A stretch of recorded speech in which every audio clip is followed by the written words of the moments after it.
আজকে আপনাদের সামনে উপস্থাপন করব ভারতীয় ভিসা আবেদন বাতিল হবার গুরুত্বপূর্ণ কিছু কারণ। আমি আমার পূর্বের ভিডিওতে ভারতীয় ভিসা আবেদন বাতিল হবার কিছু সাধারণ কারণ উল্লেখ করেছিলাম। তারই ধারাবাহিকতায় আজকে আমি আপনাদের সামনে তুলে ধরব এমন কিছু গুরুত্বপূর্ণ কারণ যেগুলো উপেক্ষা করলে ভারতীয় ভিসা আবেদন অবশ্যই বাতিল বলে গণ্য হবে, আপনি ভিসা পাবেন না। সেই কারণগুলির মধ্যে অন্যতম হচ্ছে আপনার যদি কোনো একটি পাসপোর্ট একবার হারিয়ে গিয়ে থাকে।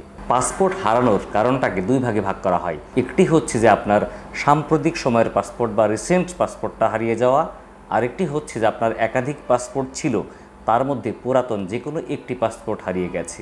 এই পাসপোর্ট হারানোর ধরনের উপর ভিত্তি করে কিন্তু আপনার ডকুমেন্টস কী কী সাবমিট করবেন তার পার্থক্য রয়েছে। এই বিষয়ে অচিরেই আমি আরেকটা ভিডিও আপলোড করব, সেখান থেকে আপনারা দেখে নিতে পারবেন। 2 নম্বর কারণ হচ্ছে যে আপনি একবার ভারতীয় ভিসা পেয়েছেন কিন্তু আপনি ভারত ভ্রমণে যাননি। আপনি যদি কখনও ভারতীয় ভিসার জন্য আবেদন করেন এবং ভারতীয় ভিসা পেয়েও যান, তাহলে অবশ্যই ওই ভিসা মেয়াদে একবার হলেও ভারত ঘুরে আসবেন। সেটা স্বল্প সময়ের জন্যও হতে পারে বা যে কোনো স্থলবন্দর দিয়ে হোক বা যে কোনো পোর্ট দিয়ে হোক, ভ্রমণ করে এসে আপনার এই ভিসাটাকে একটু ভ্যালিড করে নেবেন। না হলে কি হয়, পরবর্তীতে আবার একটি ফরওয়ার্ডিং লেটার দিতে হয়, কেন যেতে পারেননি তার কারণ উল্লেখ করতে হয়। তারপরেও কিন্তু কখনো এটাকে তারা ভালোভাবে গ্রহণ করেন না। 3 নম্বর কারণ হচ্ছে যে আপনার পূর্বে থাকা পাসপোর্টে যে তথ্যগুলি ছিল সেই তথ্যগুলি যদি পরিবর্তন করেন, হয়তো এমন হতে পারে যে আপনার পূর্বের পাসপোর্টে আপনার নাম, পিতা বা মাতার নাম, স্ত্রীর নাম কিংবা আপনার বয়সের কোনো ভুল ছিল, যে ভুলটা আপনি সংশোধন করেছেন, সংশোধন করে আপনার এনআইডি কার্ডের মতো তৈরি করে নিয়েছেন। এখন আপনি নতুন পাসপোর্ট পেয়েছেন, সেখানে সঠিক তথ্যই আছে, সেটা হতে পারে আপনার এনআইডি কার্ড, জন্ম সনদ বা অন্যান্য কাগজপত্রের মতোই করে নিয়েছেন। কিন্তু যেহেতু আগের পাসপোর্টের সাথে তথ্যের গড়মিল আছে, এই জন্য কিন্তু আপনার ভিসা আবেদনটা বাতিল হতে পারে। তবে যদি এমন হয় যে শুধুমাত্র আপনার নামের মোহাম্মদটা হয়তো আগে ফুল ছিল, এখন সংক্ষিপ্ত করেছেন এনআইডি কার্ডের মতো, এটা খুব একটা বড় সমস্যা তৈরি হয় না। কিন্তু যাদের জন্ম তারিখের অনেক বছরের গ্যাপ থাকে বা পিতা মাতার নাম বা নিজের নামের আমূল পরিবর্তন হয়, যেটা সম্পূর্ণরূপে ভিন্ন নাম বা কোনো অংশ কমপ্লিটলি আলাদা পার্থক্য, তখন এই আবেদনপত্র বাতিল হওয়ার সম্ভাবনা খুবই বেশি থাকে। তারপরে আরেকটি গুরুত্বপূর্ণ কারণ হচ্ছে যে আপনি ভারতীয় ভ্রমণ ভিসা পেয়েছেন, সেটা হতে পারে 6 মাস মেয়াদি বা 1 বছর মেয়াদি, কিন্তু আপনি ভিসা মেয়াদি বারবার বা একাধিকবার ভারতে প্রবেশ করেছেন। হয়তো আপনাকে 6 মাসের একটি ভিসা দেওয়া হয়েছে, আপনি 6 মাসে 6 বার বা তারও বেশি সময় ভারতে গিয়েছেন বা ভারতে গিয়ে একাধিক দিন সেখানে অবস্থান করেছেন। হতে পারে যে আপনি 1 মাসে একবার করে গিয়েছেন, প্রতিবার গিয়ে 20 দিন 25 দিন করে ভারতে অবস্থান করেছেন। ফলে আপনাকে কিন্তু তারা ব্ল্যাক লিস্টের তালিকায় অন্তর্ভুক্ত করতে পারে এবং আপনার পরবর্তীতে ভিসা পাওয়াটা কঠিন হবে।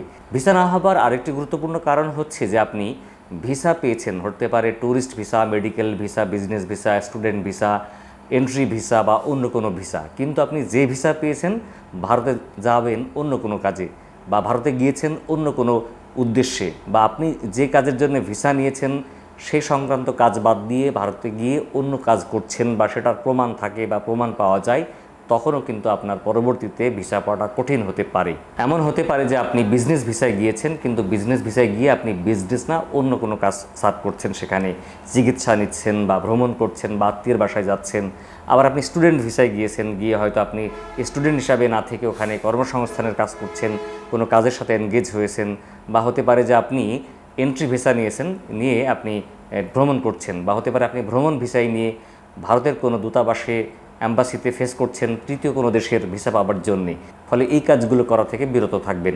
অন্য আরেকটি গুরুত্বপূর্ণ কারণ হচ্ছে যে আপনি ভারতে গিয়েছেন, যে ভিসাতেই হোক, গিয়ে আপনি ভিসা মেয়াদ শেষ হবার পরেও অবস্থান করেছেন।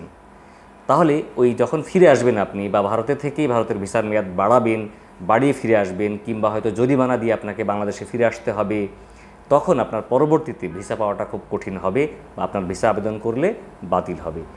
হতে পারে যে আপনি মেডিকেল ভিসায় ভারতে গিয়েছেন, গিয়ে আপনি হাসপাতালে ভর্তি আছেন, অ্যাডমিট আছেন, কিন্তু আপনার চিকিৎসাকালীন সময়ে ভিসার মেয়াদ শেষ হয়ে গেছে।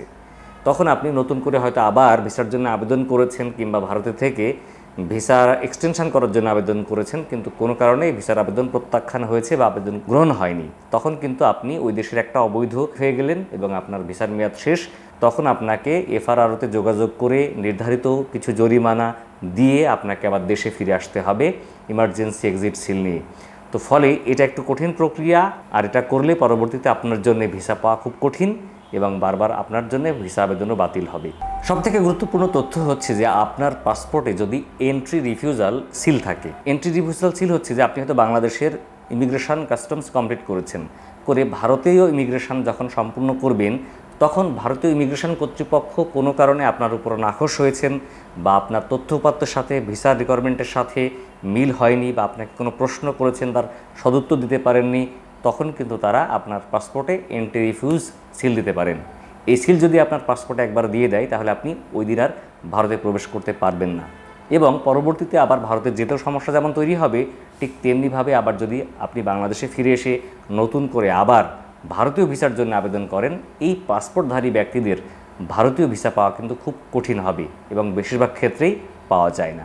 সর্বশেষ গুরুত্বপূর্ণ কারণ হচ্ছে যে যদি এমন হয় যে আপনি ভারতে যাবার সময় বা ভারত থেকে ফিরে আসার সময় বাংলাদেশ বা ভারত প্রান্তের কোনো একটা ইমিগ্রেশন সিল আপনার পাসপোর্টে আসেনি, তখন কিন্তু আপনি এই পাসপোর্ট দিয়ে পরবর্তীতে ভিসা আবেদন করলে ভিসা আবেদন বারবার বাতিল হবে। পৃথিবীর অনেক দেশে যাওয়া আসার ক্ষেত্রে কিন্তু ই পাসপোর্ট অটোমেটেড মেশিনেই আমরা স্ক্যান করে যাওয়া আসা করতে পারি, সেখানে কিন্তু এন্ট্রি এক্সিট সিল প্রয়োজন হয় না।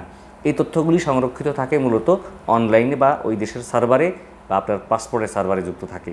কিন্তু যখন আমরা স্থলবন্দর দিয়ে ভারতে যাতায়াত করি তখন আমাদের এন্ট্রি এক্সিট সিল উভয় দেশই দিয়ে থাকে।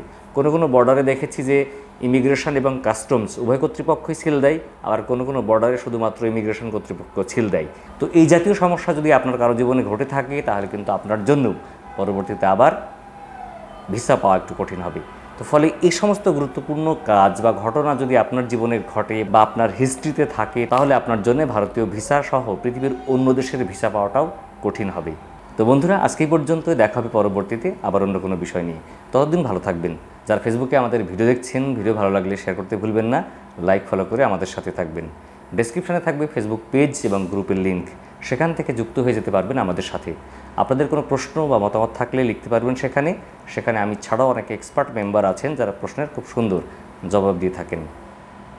আল্লাহ হাফিজ, আসসালামু আলাইকুম ওয়া রাহমাতুল্লাহ।